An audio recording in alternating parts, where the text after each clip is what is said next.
49 అంటే సంతానం, 49 అంటే సంతోషం. 39 ఆంధ్రప్రదేశ్ తెలంగాణ. నమస్తే రమ్మగారు. నమస్తే జయ. ఏదైనా మంచి స్టోరీ చెప్తారా? చందమామ కథ చెప్దాము. పూర్వం ఒక పల్లెటూరులో ఓ తల్లి కొడుకు ఉండేవారు.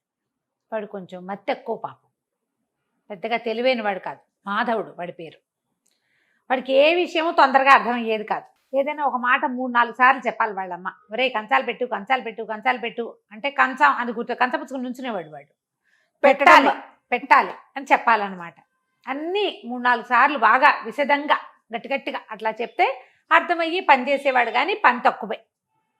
ఎంతసేపు అరుచుకుంటూ ఎవరు చెప్తారు? ఏదో చెప్పింది చెప్పేది, లేనిది లేదు. అలా మా పిల్లాడికి మతి లేదని వాళ్ళు ఊళ్ళో వాళ్ళంతా వాడిని ఎక్కిరిచ్చేవాళ్ళు. సామాన్యంగా ఉండేవాడు.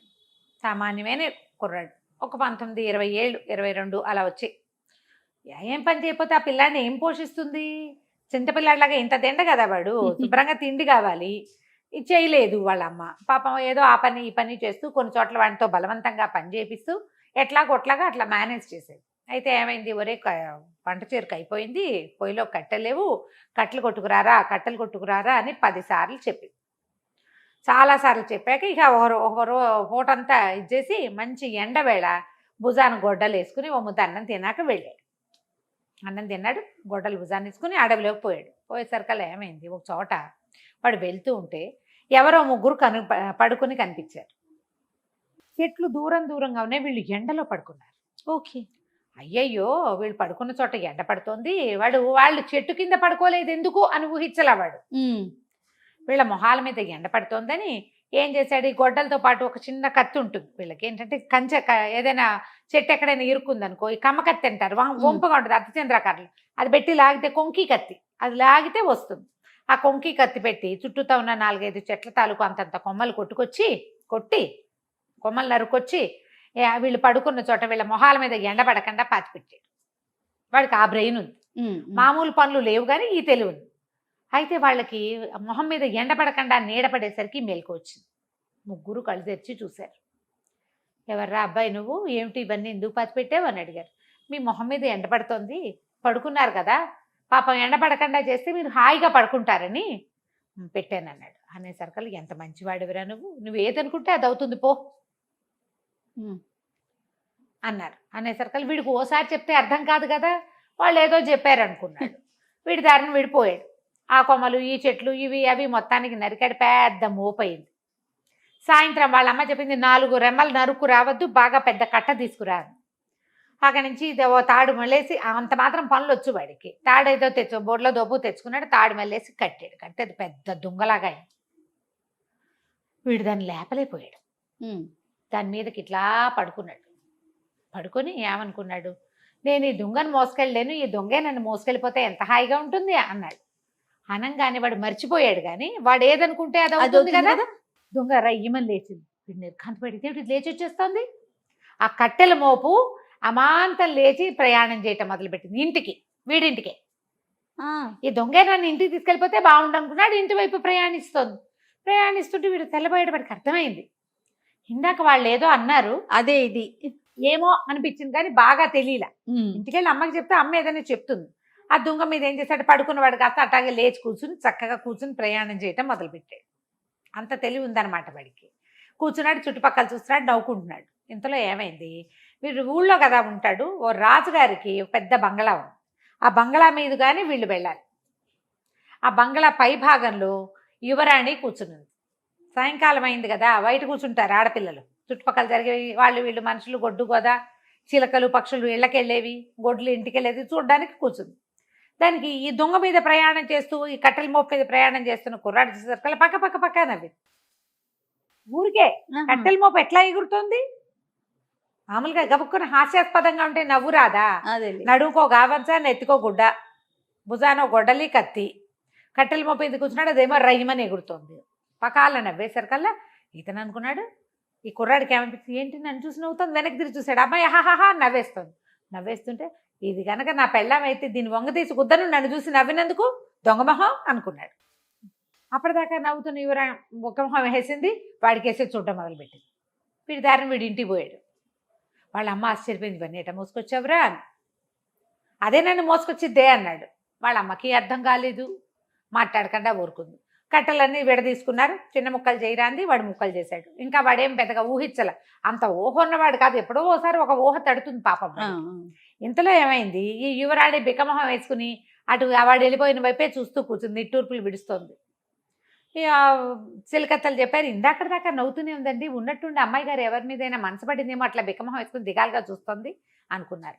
రాజుగారికి చెప్పారు. చెప్తే రాజు అన్నాడు, పిల్లకి పెళ్ళిడు వచ్చింది, ఎవరినైనా చూసి మగవాళ్ళని చూసి ముచ్చట పడింది, ఒక కుర్రవాడిని ఎవరినైనా చూసి అనేసరికల్లా, సరే అమ్మాయి నీకు పెళ్లి చేస్తానంటే నేను ఎవరిని చేసుకోను అన్న, ఆ దొంగ మీద ఉన్న అబ్బాయిని చేసుకుంటా అనగానే రాజుగారు తెలబెట్టి, దొంగ మీద ఉంటామేమిటమ్మా అంటే, ఒక కట్టెల మోపు దాని మీద ఒక అబ్బాయి కూర్చున్నాడు, ఆ అబ్బాయి నచ్చాడు నాన్న అనగానే రాజుగారి కోపం వచ్చింది.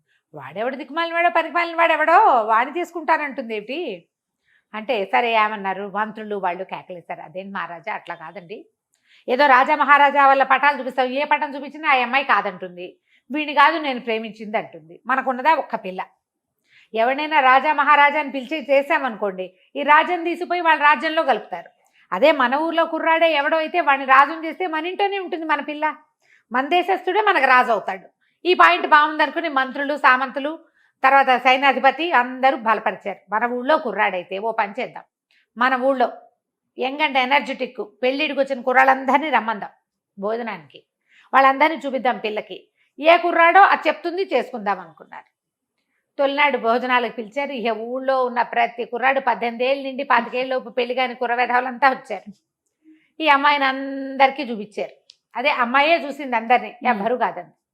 భోజనాలు అయిపోయినాయి. రాజుగారు చాలా విసుక్కున్నాడు, ఇదేమిటి మొత్తం కుర్రాళ్ళందరూ వచ్చారు, వీళ్ళు అక్కడ సెన్సెస్ తీశారు ఎవరెవరి ఇళ్లలో ఉన్నారు, ఇక మిగిలింది ముష్టి వాళ్ళే, వాళ్ళు కూడా ఒకళ్ళిద్దరిద్దరు వచ్చారు. ఆయనకు చాలా కోపం వచ్చేసింది.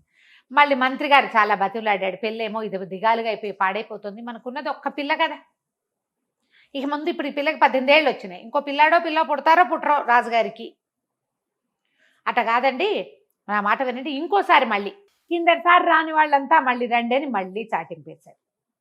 ఈ చాటింపు ఈ మాధవుడు వాళ్ళ అమ్మ విన్నది. వాడు విన్న కూడా వినలే, వాడికి అసలు అయ్యిగా ఓసారి వింటే వాడు బుర్రకెక్కదు.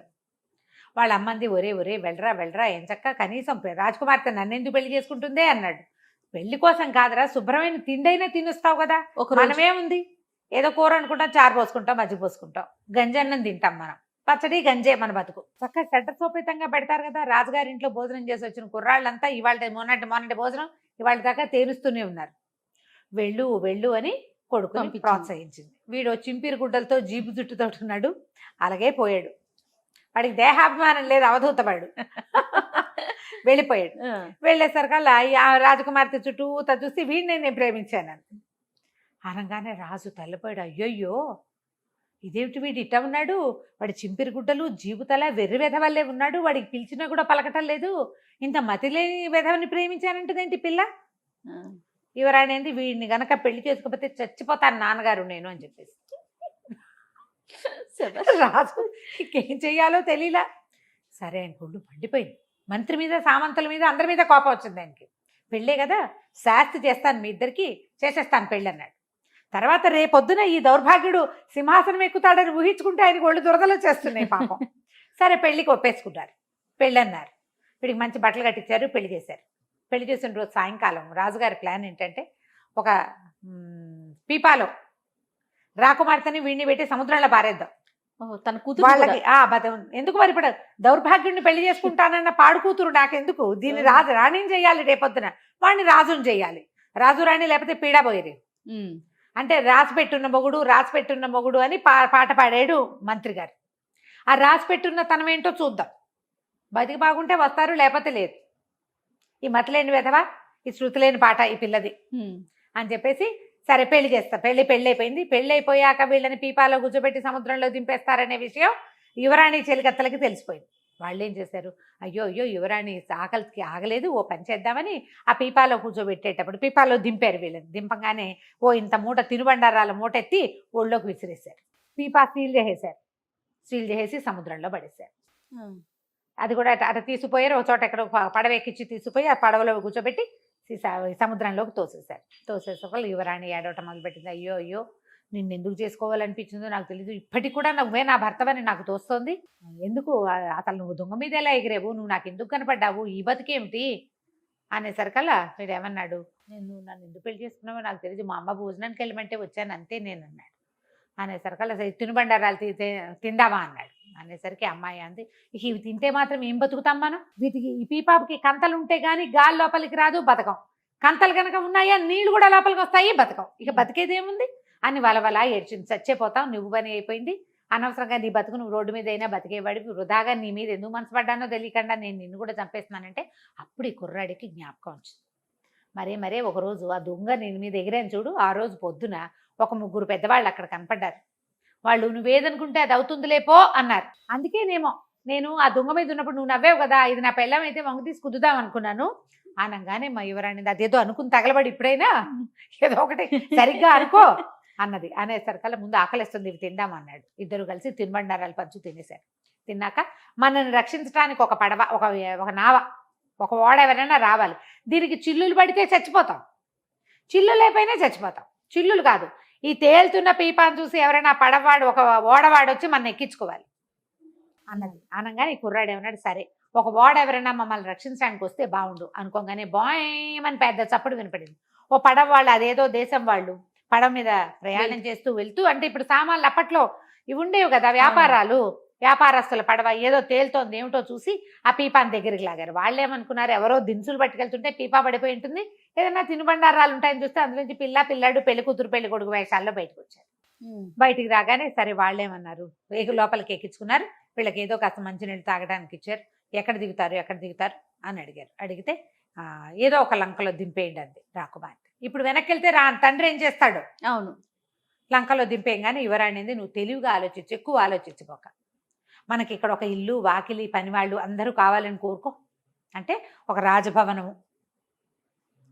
రాజభవనం నిండా పనిచేసేందుకు పనివాళ్ళు, మంత్రి సామంతులు అందరూ కావాలి అని కోరుకున్నాడు. పెద్ద బిల్డింగ్ వచ్చింది ఆ లంక మీద. ఒక 2-3 మంత్రులు వాళ్ళు వచ్చారు. మహారాజా వచ్చారా అనుకుంటూ. ఓహో అన్నీ కుదిరినాయి, బాగానే ఉంది. అమ్మాయింది, నువ్వు మాత్రం ఆలోచించొద్దు, నేనే చెప్తాను. మెల్లిగా అంత చక్కగా స్థిరపడింది, తిండి ఉంది, పని వాళ్ళకి పని ఉంది, చక్కగా తోటలు దొడ్లు ఏర్పరచుకున్నారు, అన్నీ బాగానే ఉన్నాయి. ఆ అమ్మాయి అంది, అలా కాదు, నువ్వు ఏదనుకుంటే అది అయ్యేటట్టయితే ఈ మామూలు మొహము, ఈ తెలివి తక్కువ బుర్రా ఎందుకు, చక్కగా అందమైన శరీరము, మంచిగా ఆలోచించే బుర్రా కావాలని కోరుకోవచ్చు కదా అని అన్నది. వాడి కూడా తట్టింది. వాడు అప్పుడు మళ్ళీ కోరుకున్నాడు, నాకు కొంచెం అందమైన దేహం కావాలి, మొహం అందంగా మారిపోవాలి, చక్కగా తెల్లగా పొడుగ్గా అందంగా అయిపోవాలి, నేను ఇలాగా అని అడగల, అందంగా అని అడిగాడు. తర్వాత నా తెలివితేటలు పెరగాలి, తెలివితేటలు పెరిగినాయి, అందంగానూ అయ్యాడు. రాకుమార్తె భలే అందగత్తె. ఇద్దరు హాయిగా కులాసాగా ఉండటం మొదలుపెట్టారు. ఈ దీవి మీద చక్కగా సామ్రాజ్యం ఏర్పరచుకున్నారు, సొంత రాజ్యం. అది ఎంత దూరంలో ఉంది, వీళ్ళ ఊరు నుంచి కొంత ప్రయాణం చేస్తే అది వస్తుంది. సముద్ర తీరం వెంబడి వెళ్తూ ఉంటే ఒక దీవిలాగా ఉంటుంది, అక్కడ కనపడుతుంది. అయితే కొన్నాళ్ళు పోయాక రాజుగారు ఆ దీవి వెంబడి వెళ్తూ, కూతురు ఏమైపోయిందో ఇంకా ఆయన దిగులు పడుతూనే ఉన్నాడు. ఆ దీవి వెంబడి గుర్రం వేసుకుని వస్తూ చూశాడు, ఇదేంటి కొత్తగా ఈ దీవి మీద బిల్డింగ్లు వచ్చినాయి, ఎవరు చెప్పలేదు వేగులు వాళ్ళు అని చెప్పేసి తమ తాలూకు సైనికుల్ని కొంతమంది పంపించారు. పంపిస్తే ఈయన పేరు మాధవర్మ అండి, ఈయన ఫలానా రాజుగారు అల్లుట్ట, ఆయన భార్య ఆయన కలిసి ఉంటున్నారు, ఇక్కడ చాలా పెద్ద ఇల్లు వాకిలి ఉన్నాయి, వాళ్ళకి మంత్రులు ఉన్నారు, సైన్యాధిపతి ఉన్నాడు, వాళ్ళంతా వ్యవసాయం అది చేసుకుంటున్నారు, బోళ్ళంతమంది పని వాళ్ళు ఉన్నారంటే రాజు ఆశ్చర్యపోయాడు. ఊరివిడి దుంపదగా వీడు ఎలా చేశాడు అని. సరే పడవలు వేసుకుని ఆ దీవిలోకి పోయారు. యువరాణిని చూసి సంతోషించాడు రాజు, భోజని భలే బాగా అయ్యింది అని. ఈ మాధవుడు ఏం చేశాడు, మా అమ్మని కూడా దగ్గర పిలిపించుకుందామని చెప్పాడు భార్యకి. సరేనంటే కొంతమంది సైనికులు పిలిచి మాధవర్మ గారు మిమ్మల్ని రమ్మంటున్నారు అని తీసుకొచ్చి రాజభవనంలో దింపారు. రాజభవనంలో హాయిగా ఉండేది. కానీ ఆవిడ ఎప్పటికీ ఈ కుర్రాడే తన కొడుకని, ఆవిడ తన కోడలని నమ్మల. పిచ్చి విధవ ఎక్కడున్నాడో అనుకుంటుంటే వాడి మొహం మారిపోయింది కదా, వాడు అమాయకుడు. యువరాణితో వాడికి పెళ్ళయిందనే సంగతి తెలుసు, ఆవిడకి తెలియదు. కానీ ఆ యువరాణి పక్కన ఉన్నవాడు తన కొడుకేనని ఆవిడ జీవితకాలము నమ్మల. హాయిగా కులాసాగా మాత్రం ఉంది. ఈ మతిలేని మాధవుడు చక్కగా ఇలా రాజకుమారుడు అయిపోయి, ఏంటంటే వాడు ఏం చేశాడు ఇందులో ఒక చిన్న మంచి పని, ఆ పడుకున్న వాళ్ళకి గొడుగిచ్చాడు అంతే. వాళ్ళు ఏంటంటే 3 దేవతా పురుషులు, వాళ్ళు ఎండని భూమి మీద మానవులు ఎలా పడుకుంటారో చూద్దామని పడుకుని, వీడు చేసిన ఆ ఎండ పడనివ్వకుండా చేసిన సహాయం వల్ల వాడికి ఇచ్చిన వరంతో వాడు హాయిగా జీవించాడు. కథ కంచికి మనం ఇంటికి. బాగుందండి. నమస్తే. నమస్తే.